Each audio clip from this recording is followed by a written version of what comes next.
Magandang araw mga kapatid ng Ski Vlog. Dito tayo ngayon sa Motorcycle City para i-review ulit yung motor na sinerch natin history nito, no?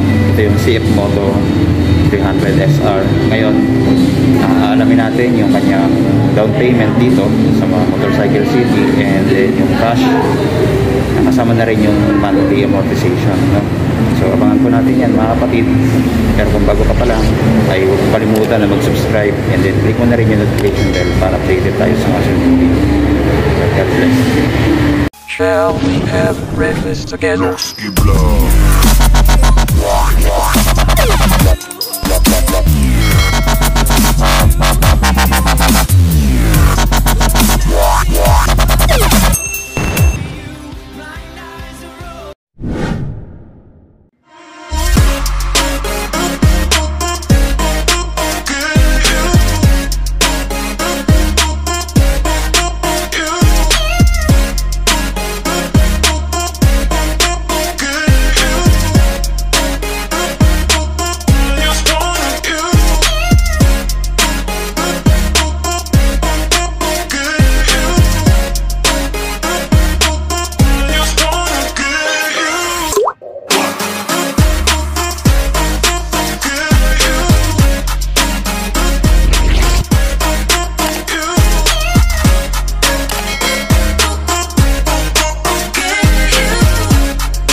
So ito po mga kapatid yung bagong motor, CF Moto 300 SR. Yan. Yan yung kanyang logo ng CF Moto. ABS na siya mga kapatid, kanyang preno. Yan, ABS. Then malaki yung kanyang disc brake, no? Yan. Maganda rin siya, quality din yung design. Then tubeless na dahil naka-mags. At ang size ng gulong nito mga kapatid ay 110 by 70 by 17. Then naka inverted fork. Ayan, tapos yung kanyang fender sa harap, ayan, no? Baka unique yung design, no? Maliit lang siya, no? Ayan.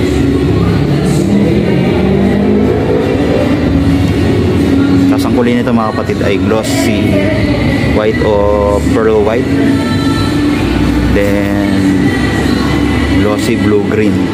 Ayan. Ayan yung kanyang tatak, no? CF Moto. Then sa kanyang mga ilaw ay fully LED na rin.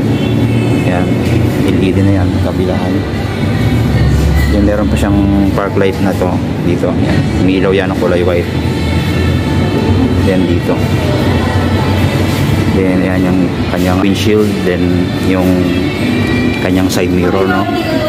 Maganda rin, pang sports bike talaga design. Ito natin. Then dito sa kanyang tank meron ding carbon fiber, no? Ayan. Mas malaki yung kanyang tank. Ayan. Sa post decks, sa angkas, okay din. Yan pati yung sa preno sa likod. Ito, kakaiba din, no? Pero maliit lang yung tapakan mo. Ayan. ABS na yan, pati dito sa likod naka-disc brake. Ayan yung kinagandahan. Then ang size ng gulong dito sa likod ay 140 by 60 by 17. Yan, malaki din, malapad, no? Ready sa pang racing mga kapatid. CF Moto. Then sa kanyang taillight, yan, LED rin siya mga kapatid. Then meron ding park light na kulay puti dito. Ito, paikot niya. LED po yan. Tapos kakaiba din yung dito niya, no? Meron siyang butas dito. May aerodynamics dito. Kabilaan. Ganda yung design mga kapatid, no? Ayan. Ganda natin dito. Ayan. Meron siyang butas. Then dito yung OBR. Upuan niya. Then sa driver mga kapatid. So sa upuan, ang ganda rin ng upuan niya mga kapatid. Ayan, no? Quality din yung design. Ayan. Then yung signal light LED rin po mga kapatid. Yung fender niya ito, kaiba din sa kanya, no? Yan, no? Bakal na to mga kapatid. Pati ito, may bakal yan sa ilalim. Yan. Then may cover din ng chain drive, and then may mudguard din dito. Ayan. Meron din siya. Monoshock niya, ayan, malaki.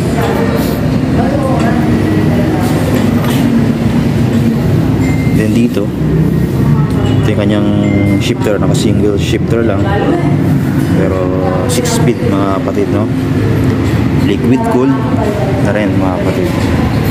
Yan, tapos yung protect sa driver, yan, pipip din siya, no? Yan, kinagandahan.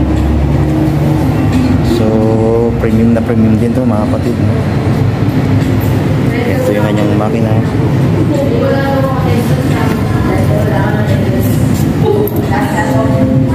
Signal light niya dito, LED rin yan.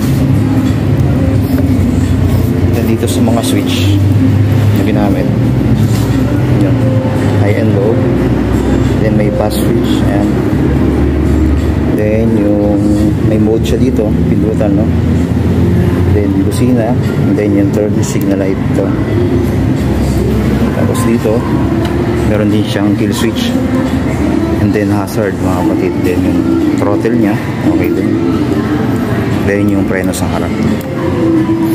Then dito mga kapatid, yung kanyang panel ay fully digital na rin mga kapatid. Meron ng selection, and then yung may adjustment mga kapatid ng kulay ng panel niya. Then andyan na yung speedometer, odometer, tachometer, trip meter. Andyan na lahat mga kapatid. So maganda to mga kapatid, no?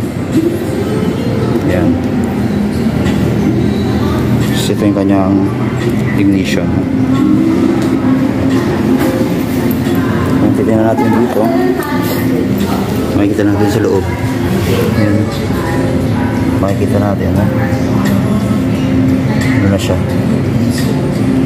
May radiator siya dyan mga kapatid. Yung kinagandahan. Ayan, meron pa rin side stand, pero center stand wala na mga kapatid. Then ito din yung isang kakaiba sa kanya, no? Yung muffler niya. Yan, no? Kala mo walang muffler, pero pag tinanggal mo to, itong goma na to, yan, makikita mo yung pinaka muffler niya, no? Yan, napakaliit lang niya. Yan yung muffler niya. So very unique mga kapatid, no? Mga tahimik siguro yung makina nito. Ayan, then meron dito mga kapatid na oil indicator para sa langis change oil, no? Kung meron ba o wala na. Ayan. Ang oil capacity ay 1.3 liters. Ayan.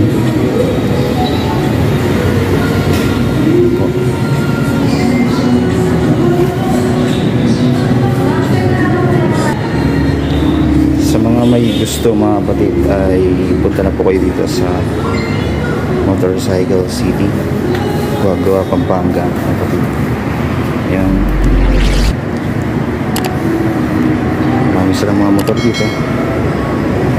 Pili na po kayo.